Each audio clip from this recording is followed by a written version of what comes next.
First practice was really good. We got a lot accomplished. It's so much more time now. We look at the clock and we felt like we've done a ton of things, and it's like an hour and 45 minutes, close to 2 hours, and go, wow, this is pretty cool. We've been rushed in the last couple months because we had 4 hours a week, and you can only do an hour 15 max, and then, go back to the next day or whatever. So it wasn't as fun, getting those short days. Now we get a chance to put whatever we want in. How is Jeremiah health-wise, and how cautious are you going to be with him leading up to the season? Actually, Jeremiah is probably about 80%. Healthy. To me, he's 100% healthy, but his conditioning is about 85%. So we are going to be cautious. Let him do as much as he can, not let him go overboard, because that's what happened with Jeremiah last time. He just works so hard and wants to get back so fast that he'll do things to himself that he shouldn't be doing. So we know when to calm him down.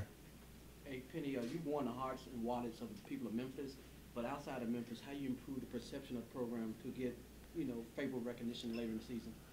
Well, I think to improve the perception around the country, we just have to, do what we have to do. We have to play well. You have to win.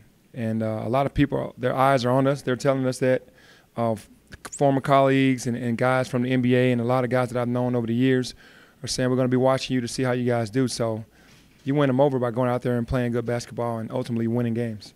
Has anybody stepped up as a leader in practice yet? Well, yeah, we talked about leadership last time, and, when Jeremiah was out, Kareem Bruton stepped right into that role. He really wants it. He wants to get to NCAA tournament. They've never had the opportunity to do that, and they're all excited. But Kareem Bruton is the guy that stepped up when Jeremiah was out. You've had Alex and Tyler pretty much go against each other when you were in high school.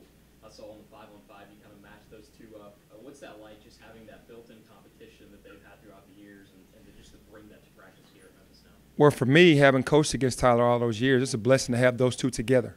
And I'm sure they'll say it. They're the best of friends, and to be able to compete against each other and practice every day to make each other better is amazing, because that's what you want. You want to be pushed every day, and those guys aren't letting up on one another or anyone that's guarding them or that they're guarding. So it makes it for better for our team, because those guys are getting ready to play. What have you seen backing off that? I'm sorry. What have you seen from Tyler? And is there things that you've learned about him now that you didn't know about him when he was the opposition? The things that I've seen from Tyler is that he wants to be coached. He wants to be pushed. He's a yes sir, no sir guy, and he's picking up 94 feet. He never really had to do that in high school.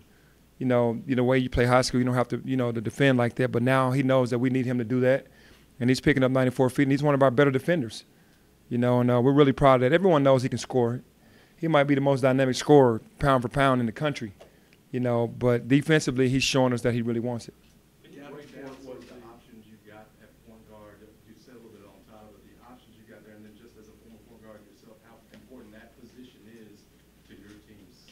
Yeah, I think we have 5 point guards, honestly, that can play multiple. 3 of them can play multiple positions. Maybe 4 can play multiple positions. Alo, Jeremiah, Kareem Bruton, and Tyler. And then you got Antoine Jones. We've been playing him at the point guard, 6'5". He's a bigger point guard. So, and then those guys can play multiple positions. So you want that depth at your guard position, because to me the guards that's who win the game for you ultimately. You've coached Alo for several years now. What changes are you having to have him make to his game to transition to this level? Well, I think he just has to get used to the speed. I've been preparing him for this level since 6th grade. I just didn't think that I was going to be coaching him in college, but I've been preparing him to be a college Division I point guard since 6th grade. So he's been adapting pretty well, but the speed of it, decision-making is something that you have to deal with, because in high school you can get away with so much more passing the ball if you're more athletic than everybody else. But on this level, you might not be the most athletic one or the fastest one, and you got to figure it out. So he's figuring it out. Penny, what does this team have to get from Davenport for you guys to be as good as you think you can be? We're going to almost have to get a double-double. A double-double from him puts us in a great position. Kevin is a guy that we're asking a lot of, and we need him to play big every single night. He can't have an off night. And I know that's, he's a kid, and there's going to be difficult times, but we need him to be that guy for us, because he was the second leading scorer on the team last year. What was your kind of initial impression of him in terms of, I like this, I think we need to work on that? What did you say? Well, initially I saw how athletic he was, and that he can shoot the ball really well. The things that we need from him is that those tough rebounds in traffic, getting a basket when we need a basket from him. Sometimes he shies away from it and kind of lets the guards kind of take over, but we need him to be a little bit more selfish this year. There's obviously been a lot of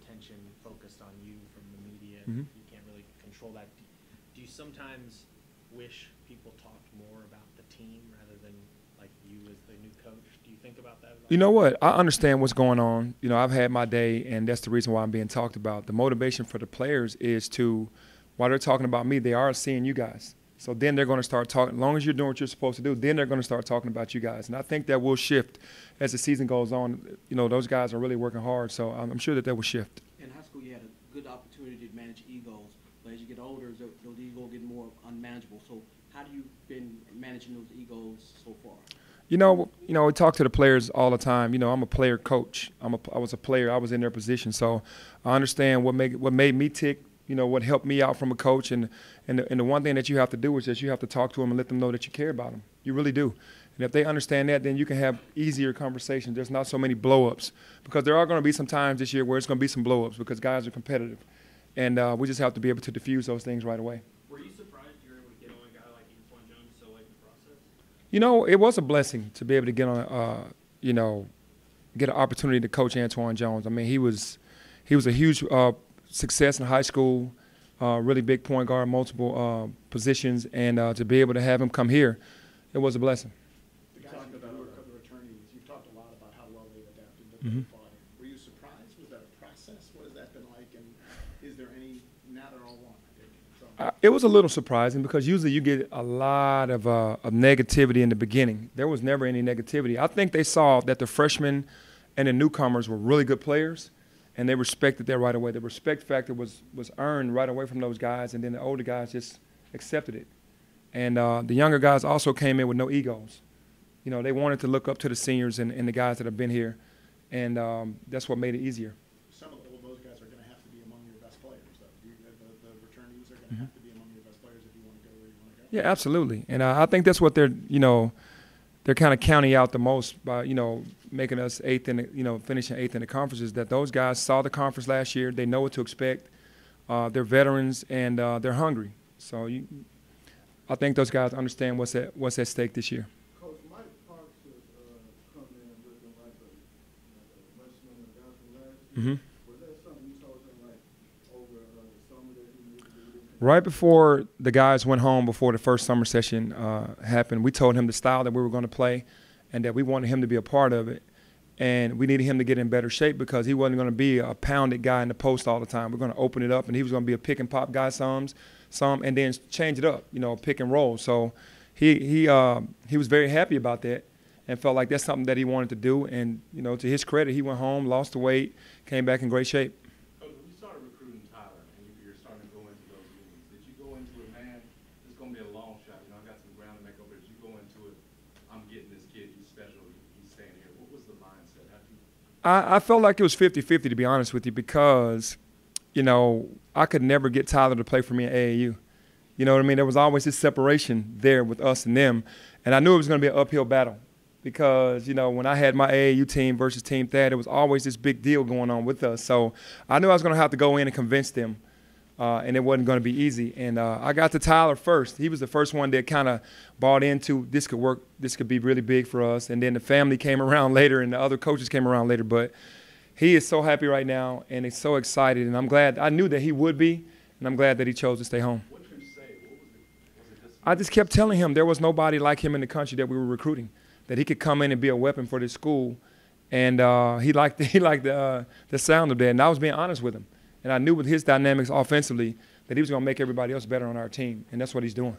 How much does having Jeremiah allow you to, I don't know if experiment's the right word, but try different things with all those other guards and the versatility that they have? That's huge. I mean, Jeremiah he's such a leader. He plays so hard, and he makes up for a lot of things going to make up for a lot of things for the younger guys. And having him, and he's going to talk to him, kind of pull him through all of the mistakes and make things easier on him. So it's huge to have Jeremiah in that position next to those guys. Did you try to get Tyler to play for you at AAU? Absolutely. Was that the first time you ever saw Tyler play basketball? I tried to get Tyler to play for me on like 3 or 4 different occasions. I really wanted him that badly.